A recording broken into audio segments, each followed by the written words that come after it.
Political content writing नेमकं काय असतं आणि राजकीय लेखनामधून पैसा कमवता येतो का? सगळ्यात महत्त्वाचा पहिला प्रश्न जो असतो तो म्हणजे राजकीय लेखनातून पैसा कमवता येतो का? प्रत्येकाला हे प्रश्न पडलेले असतात आणि त्याचंच उत्तर मी पुढच्या काही व्हिडिओजमध्ये तुम्हाला देण्याचा प्रयत्न करणार आहे. कारण मी स्वतः राजकीय कंटेंट लेखनाचं काम करतो. त्याच्यामधून बऱ्याच गोष्टी शिकलो गेल्या काही वर्षात. बरेचसे जे कुठले कॅम्पेन केले त्याच्यामधून काय अनुभव आला ते सगळं मी या व्हिडिओमध्ये तुमच्यासोबत शेअर करणार आहे. परंतु त्याआधी पहिलं बिगिनर लेव्हलला आपल्याला काय समजून घेणं महत्त्वाचं आहे, तर सगळ्यात पहिली गोष्ट एक म्हणजे राजकीय कंटेंट लेखन हे एक कौशल्य आहे आणि त्या कौशल्यासाठी राजकीय जे कोणी लोकं काम करतात, नेते मंडळींचे कामं करणारे त्यांचे पी-ए असतील किंवा इतर जे कोणी त्यांचा पी-आर वगैरे हँडल करणाऱ्या एजन्सीज असतील, कंपनीज असतील, तर या बऱ्याचदा लेखकाला त्याचं कौशल्यानुसार पेमेंट देत नाहीत, पगार करत नाहीत. त्यामुळं लेखकांमध्ये त्यांची युनिटी असणं सगळ्यात जास्त गरजेचं असतं. कारण कसं होतं ते एखाद्या नवख्या लेखकाला ज्याला काहीतरी थोडंफार लिहायला येइलेलं असतं, तर त्यालाच डायरेक्टली आणून बसवतात. अनेकदा असं होतं. तुम्हाला वाटतं, की हे एवढं सोपं नाहीये, परंतु ते तशा पद्धतीने करवलं जातं. तर या गोष्टी कुठेतरी अव्हॉइड होऊ शकतात. कारण तुम्ही तुमची व्हॅल्यू ओळखणं गरजेचं आहे. कारण नवीन जरी तुम्ही लिहायला सुरुवात केलेली असेल, तरी एक शब्द मॅटर करतो, जो तुम्ही कागदावर उतरवता किंवा जो तुम्ही पॉलिटिकल कंटेंट रायटिंगसाठी त्या एखाद्या उमेदवाराच्या दिसणाऱ्या प्रोफाईलसाठी वापरता. म्हणजे थोडक्यात तो कॅप्शन असतो खाली लिहिलेला.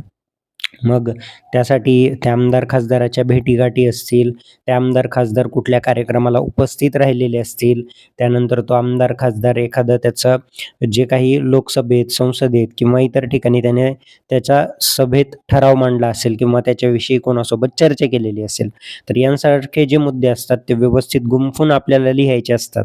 त्यामुळंच कंटेंट रायटरची गरज पडते आणि आज अनेकदा बघायला गेलं तर एआयचा प्रभावशाली वापर कंटेंट क्षेत्रामध्ये वाढलेला आहे.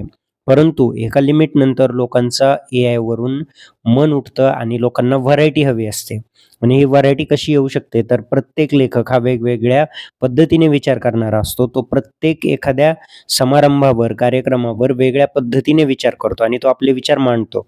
म्हणूनच जिथे एआय क्षेत्र आज ॲडव्हान्स होत आहे, तिथे लेखकाची गरजसुद्धा तेवढ्या तीव्रतेने वाढत सुद्धा आहे, हे सुद्धा आपल्याला लक्षात घेतलं पाहिजे. आता सगळ्यात महत्त्वाचे काही 2-4 पॉइंट्स क्लिअर करतो मी, की जेव्हा तुम्ही सीनियर कंटेंट रायटर असता, तर त्यावेळेस तुमचे पॉलिटिकल कंटेंट रायटिंगमधले प्रायोरिटीज वेगळ्या असतात.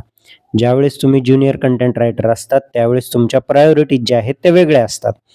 आणि या दोन्हीमधूनही शक्यतो तुम्ही घर बसल्या फ्रीलान्सिंगमधून पैसे कमवू शकता आणि फ्रीलान्सिंगमध्ये तुम्हाला जर तुमचं ॲडव्हान्स लेव्हल ग्रोथ करायची आहे, तर पॉलिटिकल कंटेंट रायटिंग हा सगळ्यात प्रभावशाली मार्ग आहे. कारण याच्यातून ॲक्च्युअली कमाई करता येते, याच्यातून ॲक्च्युअली कॉन्टॅक्ट वाढवता येतात आणि एकदा तुमचा ट्रस्ट बसला, की तुम्ही ठराविक लोकांना एक प्रॉपर पिचिंग करून त्यांच्यासोबत फ्युचरमध्ये चांगल्या वर्षांसाठी काम करू शकता. त्यासाठी तुम्हाला तुमचा नगरसेवक, आमदार, खासदार जो कोणी व्यक्ती असेल, तर त्याच्यासोबत तुमचं ट्युनिंग बसणं गरजेचं आहे. ते ट्युनिंग बसायला तुम्हाला काही काळ जावा लागतो, तो जाऊ द्यावा लागतो, लगेच बसत नाही. 3-4 दिवसात कोणी एक्सेल करू शकत नाही. हे सगळ्यात महत्त्वाचं आहे. आपण या गोष्टी लक्षात ठेवल्या पाहिजेत.